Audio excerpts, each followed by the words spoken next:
Oh, you just finished a game that we lost it when we were close to win, and we lost the game for the circumstances that happened. Manchester City this season has been a far cry from their usual dominant selves, and it's not just Rodri's absence that's to blame. There's something deeper going on, and in this video we're diving into the real reasons behind City's struggles. We'll explore which players are caught in the crossfire, and most importantly, who Pep should bring in to fix these issues and get City back to their best. Let's get into it. Manchester City are 5th on the Premier League table. Yeah, 5th. It's like spotting Messi sitting on the bench in a Champions League final. It just doesn't feel normal, does it? I mean, City have always had this thing where they drop points in September, and we all go, it's just Pep's team warming up. Then boom, they go on a monster run and crush everyone's hopes for the rest of the season. But this time, it feels different. Losses are piling up, questions are flying, and no top 6 manager right now would survive their job with the form Pep's team is showing. Yeah, I was not happy, yeah. But the terms I tried to be honest with myself here now, right now, and 6-7 days ago about my feelings about the team and the other one. But you fell down 6 times, you have to stand up 7. Let that sink in. Yet despite all this chaos, I think the real problem isn't Guardiola himself, it's the players. You know, for all the heat Pep's getting, let's take a step back and look at the squad itself. Because honestly, it feels like some of these players are running on fumes. Think about it. City's core is starting to show its age. Players who've been absolute beasts for years are now looking a step slower and a little less sharp. And in a league as relentless as the Premier League, that's all it takes to fall apart. Look at the defense, for example. Some of these guys have been through it all. Multiple title races, Champions League heartbreaks, and countless 90-minute shifts where they've barely had a breather. It's no wonder the cracks are starting to show. But here's the thing about Pep. The man is ruthless when refreshing his squad. If you're not up to his standards, you're out. Simple as that. It doesn't matter if you're a fan favorite or a legend. If you can't keep up, you're getting replaced. January or summer, it's only a matter of time before he starts shaking things up. And honestly, that's exactly what needs to happen. Because this isn't just about individual performances. It's about the entire team dynamic. And right now, the squad feels like it's running on an expired version of the Pep Guardiola system. If anyone can fix this, it's Pep. It all starts with swapping out some key players.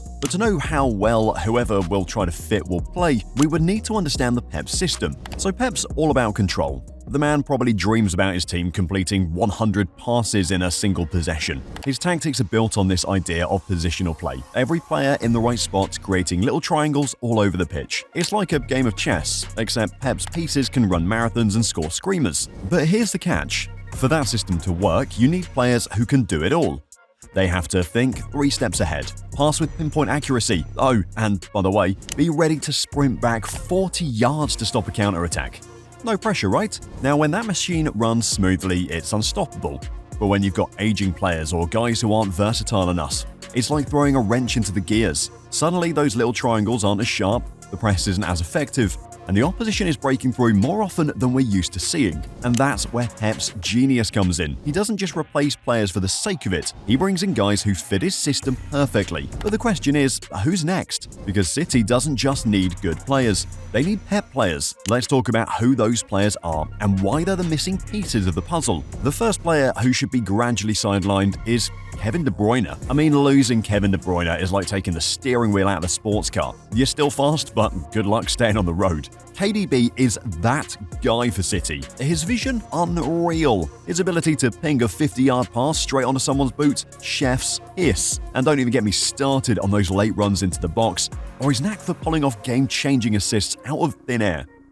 The man doesn't just create chances, he creates magic. But here we are, with KDB sidelined, and it's left a massive, gaping hole in City's midfield. The team looks like it's missing its brain, heart, and maybe even its soul. And that's where Florian Wirtz comes in. Now, hear me out. This kid isn't just another talented youngster. He's the real deal. Wirtz had that same vision and creativity that makes De Bruyne so special. His ability to pick apart defenses with a single pass, it's scary good. And he's versatile too. Whether you need him central, out wide, or drifting between the lines, he's got it covered. And what gets me excited about Wirtz is his composure. He plays like someone who's been dominating midfields for years. Even though he's still so young, he's got that cool, calculated approach that would slot perfectly into Pep's system. Now, I'm not saying he's going to instantly replicate everything KDB brings to the table. De Bruyne is a once-in-a-generation player. but Wirtz could absolutely grow into that role. And let's face it, if anyone can turn a young star into the next midfield maestro, it's Guardiola. So Pep, if you're listening, make the call, because Wirtz isn't just a good option, he's the perfect option. Another position that needs help is the right back position. Honestly, it's a bit of a mess right now. Rico Lewis has been stepping up, and don't get me wrong, the kid's been good, well, really good actually. But here's the thing, he's a midfielder in disguise. You watch him play and it's obvious he's more comfortable drifting into the middle, connecting passes and doing that whole inverted fullback thing Pep loves. Also, Kyle Walker is getting old and seems to be losing his footballing abilities. But what City needs is an old-school, no-nonsense right-back, someone with pace, defensive grit, and the ability to shut down wingers like it's second nature. And let me just say it, Achraf Hakimi would be perfect. Think about it, Hakimi's got the speed to keep up with anyone, the strength to win duels, and oh yeah, he's pretty handy going forward too. He's like a Swiss Army knife for the right flank, covering defensive duties while offering width and creativity in attack. He's exactly the player who could bring balance to City's backline and give them the solidarity they've been missing. Plus, with Pep's system demanding so much from fullbacks, tracking back, overlapping, underlapping, and sometimes even playing as midfielders, you need someone with Hakimi's versatility. He's not just a defender, he's a game changer on the wing. So yeah, Rico Lewis is good, but Hakimi, he's the upgrade City needs right now. And if they can get him, it's game over for a lot of Premier League attacks. Imagine him shutting down counters, bursting forward and linking up with the midfield. That's the kind of signing that could instantly fix one of City's biggest weaknesses. The centre midfield is another issue for Pep as he's so light in the middle. As good as Gundogan is, he's not getting any younger. And with Pep's system demanding so much from midfielders, we can't expect him to shoulder the burden week in and week out. Plus, City's midfield still feels a bit light. Rodri is an absolute rock, but who's backing him up? Well, not Kovacic, because if there is anything that he's shown us this season, it's that he can't play the same role as Rodri. And with Nunez now playing as more of a winger, there's this nagging feeling that Pep needs another top-tier option in the midfield. This is where Bruno Guimaraes comes into the conversation. Bruno and Rodri bossing the midfield together would be perfect. Bruno's got everything Pep needs: a silky touch, incredible vision, and the work rate to cover every blade of grass. He can defend, create, and even score when needed. Plus, he's got that swagger and composure that would make him a perfect fit for City's style of play. Now, I'm not saying that Gundogan doesn't still have a massive role to play. He's still a baller.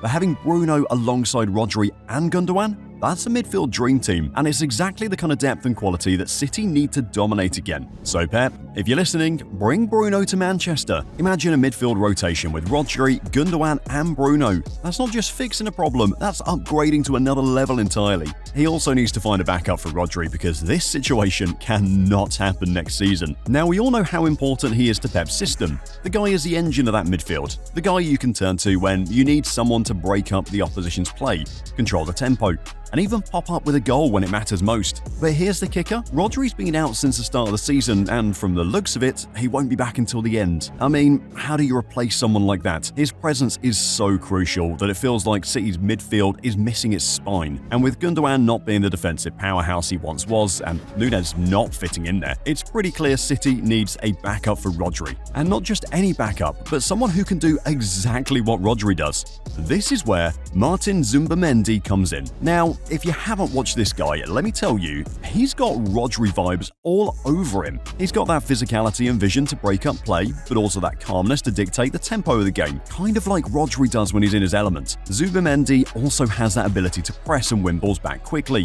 while still being smart enough to make progressive passes that set up attacks. The guy's just got it all. And the best part? He's young, hungry, and would slot into Pep's system like he's been there for years. If you want a Rodri replacement who doesn't drop off in quality, Zubimendi is it. Now, I know it's a huge ask for a team like City to replace someone as important as Rodri.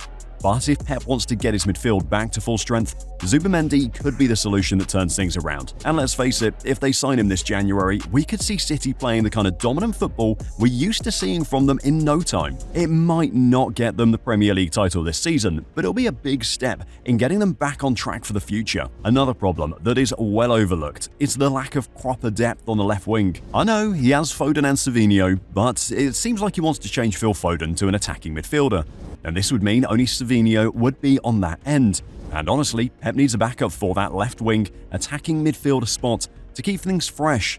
And this is where Arda Güler comes in. This kid has been turning heads for a while, and he's exactly the kind of player Pep could use in that position. He's got the flair, the creativity, and that dribbling ability to unlock defenses. Güler's a little bit of a hybrid player. He can operate as a winger, but also drift inside and act as a playmaker, like how we saw Kevin De Bruyne do it. One thing I love about Güler is his versatility. Whether it's from the left or as a more central attacking midfielder, he's got the vision to create chances and the skill to take on defenders. And we know Pep loves players who can adapt and play multiple roles. The kid's got an eye for a pass, and when he's on the ball, he's got that something special that could make all the difference in games where City are struggling to break teams down. Now, I'm not saying that Güler is going to walk into the first 11 immediately, but getting him on loan, or even for a reasonable transfer fee, would give Pep the perfect backup for Sevilla and the perfect extra piece to make that attacking midfielder role more dynamic. Plus, with his creativity and confidence, Güler could be the perfect player to come off the bench in high-pressure situations or even rotate with the starting lineup in tougher matches. So when you step back and look at it all, the reality is pretty clear. Pep Guardiola knows how to turn things around. Sure, Manchester City's season has been a bit rocky, but let's not forget, Pep's track record is full of these moments. Moments where people questioned his system, his tactics, and his squad, only for him to bounce back stronger than ever. The man is a tactical genius, and while this season has shown some cracks, I have no doubt that by January, he'll be ready to make the changes needed to get City firing again. If Pep pulls the trigger on replacing some key players, bringing in Bruno Guimaraes for the midfield, Florian Wirtz as a De Bruyne backup, Hakimi at right back, Zubimendi as a Rodri understudy, and versatile young talent like Arda Güler for the left wing, then City won't just get back to form. They'll be primed for the kind of dominance we're used to seeing. Now, it might take some time to see those results translate into trophies this season, but if Pep gets the right reinforcements, there's no reason we won't see Manchester City back at their best sooner rather than later. It's all about making the right moves, and knowing Pep, you can bet he'll be making them soon. So what do you think? Are these changes the key to turning the season around? Or is it going to take something even more drastic? Well, let me know in the comments. And when you're done with that, you can watch our last video on how to solve the Manchester City Rodri issues.